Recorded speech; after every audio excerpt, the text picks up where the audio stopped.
సత్యధర్మ దర్శనం ప్రేక్షకులకి శుభ స్వాగతం. వైశాఖ పురాణం 29వ అధ్యాయం. ఆడకుక్కకు మోక్షప్రాప్తి. శృతదేవుడు శృతకీర్తితో ఇలా అన్నాడు. వైశాఖ మాసంలో వచ్చే తిథులన్నింటిలోనూ శుక్లపక్షంలో వచ్చే ద్వాదశి కూడా చాలా పుణ్యప్రదమైంది. ద్వాదశి విష్ణుప్రీతికరమైనది తిథి అని ప్రసిద్ధి పొందింది. ఇలాంటి రోజున శ్రీహరిని సేవించినట్లయితే సాధకుడు చేసే వ్రతాలు, దానాలు, తపస్సులు, పుణ్యకర్మలు అన్నీ కూడా వ్యర్థమైపోతాయి. ద్వాదశి రోజున చేసే స్నానం వల్ల గ్రహణ సమయంలో గంగా తీరంలో 1000 గోవులను దానం చేసిన పుణ్యం వస్తుంది. అన్నదానం చేస్తే చాలా పుణ్యం వస్తుంది.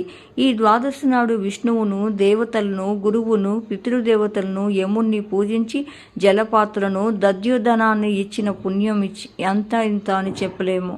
సాలగ్రామ దానం చేయడం, విష్ణువునికి పంచామృత అభిషేకం చేయడం, అతిథులకు పానకం, దోసపళ్ళు, మామిడి పండ్లు, ద్రాక్ష పళ్ళు ఇవ్వడం కూడా చాలా మంచి పుణ్యాన్ని ఇస్తాయి. ఈ ద్వాదశి మహిమ చెప్పే కథ ఒకటి ఉంది, విను. పూర్వం కాశ్మీర దేశంలో దేవవ్రతుడనే బ్రాహ్మణుండేవాడు. అతనికి ఒక కూతురు పుట్టింది. అది మహా సౌందర్యవతి.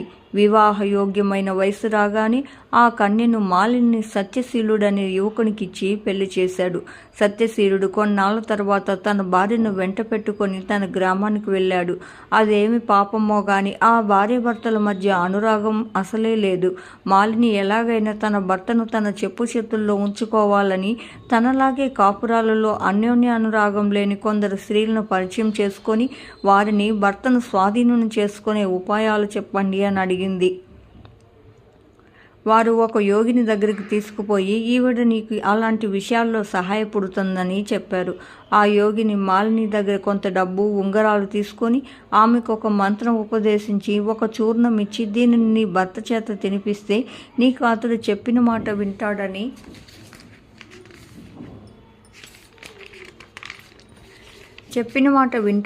చెప్పింది. తన తాయెత్తును కూడా ఇచ్చింది. మాలిని సంతోషంగా ఇంటికి తిరిగి వచ్చి మంత్రజపం చేసింది. యంత్రాన్ని, తాయెత్తును చేతికి కట్టుకుంది.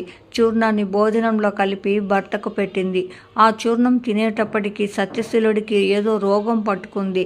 కాళ్ళు చేతులు పట్లు తప్పి ఏమీ చేయలేని వాడైపోయాడు. భర్త రోగిష్టివాడు కావడం చూసి మాలిని భర్త చనిపోతే అలంకారాలు విడిచిపెట్టాలని, తన స్వేచ్ఛా స్వాతంత్రాలకు ఆటం కలుగుతుందని భావించి తిరిగి ఆ యోగిని దగ్గరకు వెళ్ళి తన భర్తకు వచ్చిన రోగం గురించి చెప్పింది. ఆమె అది విని యోగిని మరికొంత ధనం తీసుకొని ఇంకొక మంది ఇచ్చి పంపింది. మాలిని